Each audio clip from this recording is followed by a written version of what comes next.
में ज़ात पात का निज़ाम गालिब है, यानी है ही। ज़ात पात के निज़ाम से जुड़ा जजमानी निज़ाम है। गांव में ज़ात पात का निज़ाम आर्थिक ज़रूरियत और माशी साख्त पर आधारित है। गांव में एक ख़ास ज़ात के लोग एक पेशा अख्तियार करते हैं, दूसरी ज़ातों के अफराद किसी ख़ास ज़ात का पेशा अख्तियार करने की इजाज़त नहीं है। गांव में अभी बताया, बढ़ई जो काम करता है उसका बेटा भी उसका पोता भी करेगा, हज्जाम जो काम करता है उसका बेटा और उसका पोता भी वही करेगा। इनकी डिफिनेशन भी बताएगी कामीन। इस तरह से ये जजमान कहलाते ही हैं और ये टर्मिनोलॉजी भी बनी। ऑस्कर लिविस अभी किसी ने जिक्र किया, उसके तहत गांव में कुछ बड़े लोग होते हैं जो मालिक होते हैं और प्रजा उनके रियाया जो कहलाती है उनके अंडर में काम करते हैं। इसी तरह से ये चीज़ें हेरिडेटरी यानी मौरूसी होती हैं, अभी बताया इन्होंने। इसी तरह से गांव की व्यवस्था और उसकी इकनॉमिक कंडीशन को मजबूत करने के लिए ये जो छोटे छोटे हिरफे यानी पेशावर लोग होते हैं वो मजबूत करते हैं, लेकिन लिविंग स्टैंडर्ड यानी उनका रहन सहन, उनकी इकनॉमिक यानी माशी हालत नहायत ख़राब होती है। उनको मजदूरी बहुत ही कम मिलती है। मजदूरी का जिक्र किया है, बहुत लंबे लंबे आंकड़े हैं, यहाँ लोग बताएंगे भी। 1 सेर 1.5 सेर दिन भर की मजदूरी, 1.5 किलो 2 किलो 2.5 सेर, ऐसे पूरे दिन की मजदूरी ये पाते हैं। और इस मजदूरी में उनका और उनके बच्चों का गुज़र बसर बहुत ही कम होता है। कपड़े, पढ़ाई और दूसरी चीज़ें बहुत ही कम, पढ़ने का तो नामो निशान ही नहीं। एक तरह से स्कूल और कॉलेजेस का तो वो देख ही नहीं पाते। जाहिर है खाने की हद तक जब हैंड टू माउथ होगा तो फिर कहाँ से बचेगा और कहाँ बच्चे पढ़ाएंगे। लिविस ने हिंदुस्तान में इस सिस्टम का बहुत ही अध्ययन किया है, अभी हमारे किसी एक साथी ने कहा, और इससे ये पता चलता है कि ये सिस्टम हर रियासतों में था। स्टडी बेस, गांव बेस स्टडी तो हुई है, लेकिन हर स्टेट में ये सिस्टम था और ये सदियों से चला आ रहा है, यानी वर्णा सिस्टम के तहत। ये हमारी मजहबी और हर किस्म की चीज़ें ज़ातों के दरमियान तकसीम होती थी, और ये सिर्फ़ और सिर्फ हिंदुस्तान में पाया जाता है और दुनिया में कहीं ये सिस्टम नहीं पाया जाता। और ये निज़ाम सालों से जारी है, समाजी ज़िंदगी का एक कबूल शुदा हिस्सा बन गया है, यानी है, अब भी है। बाज़ औक़ात जजमान की इस्तिलाह सिर्फ ब्राह्मण और दूसरी ज़ात के लिए, ज़ात के दरमियान ताल्लुक़ात के लिए इस्तेमाल होती थी, लेकिन हकीकत में ऐसा नहीं है।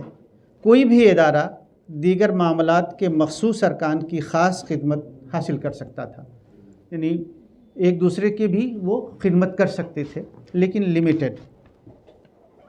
बताया कि जजमान या उससे संस्कृत के लफ्ज़ यजमान से बना है। इसी तरह से बढ़ई, लोहार और सारी चीज़ें, अभी मुझसे पेशतर मकाला निगारों ने ये बात कही है और ये भी सही है। ये सिस्टम 1934 में पहली बार अध्ययन पर आया जब डार्लिंग ने इसका मुताला किया, और ये पंजाब बेस्ड था। तब से मुख्तलिफ़ रिसर्चर्स ने इसका मुताला किया है और इस बुनियाद पर अलग अलग नतीजे अख्ज़ किए हैं, निकाले हैं, और ये हिंदुस्तान की देहाती ज़िंदगी पर मुश्तमिल और आधारित हैं। इनका इकनॉमिक एस्पेक्ट भी है, जैसा कि मैंने पहले कहा कि इसमें खुशहाल तौर पर रहने वाले कम लोग होते हैं, बदहाल और डिप्रेशन की तरफ या उनकी जीवन यापन के लिए कम से कम पैसे उनको मिलते हैं।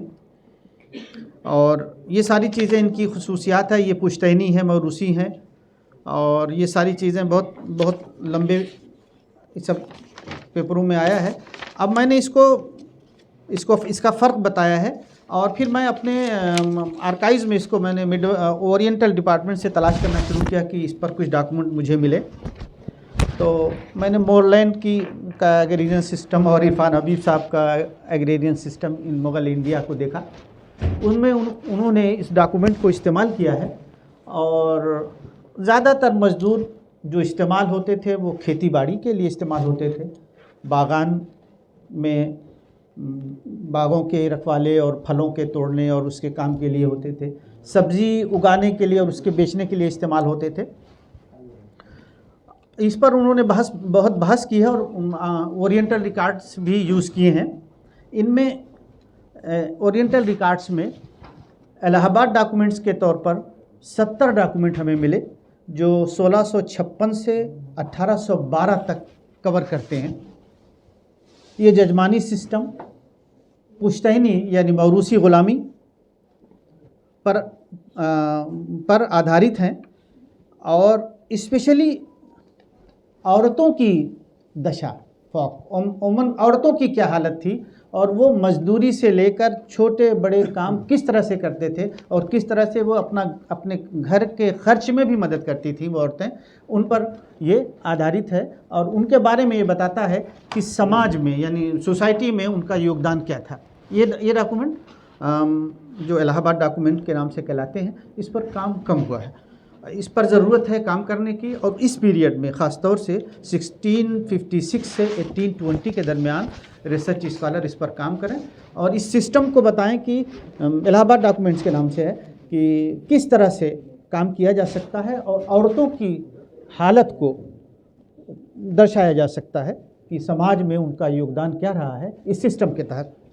दूसरा बड़ा कलेक्शन मेरी नज़र के सामने आया, बदायूं डॉक्यूमेंट, जो 1687 से 1833 तक है। ये 117 डॉक्यूमेंट है जो आर्टिज़न, मज़दूर, मेमार यानी आर्किटेक्चर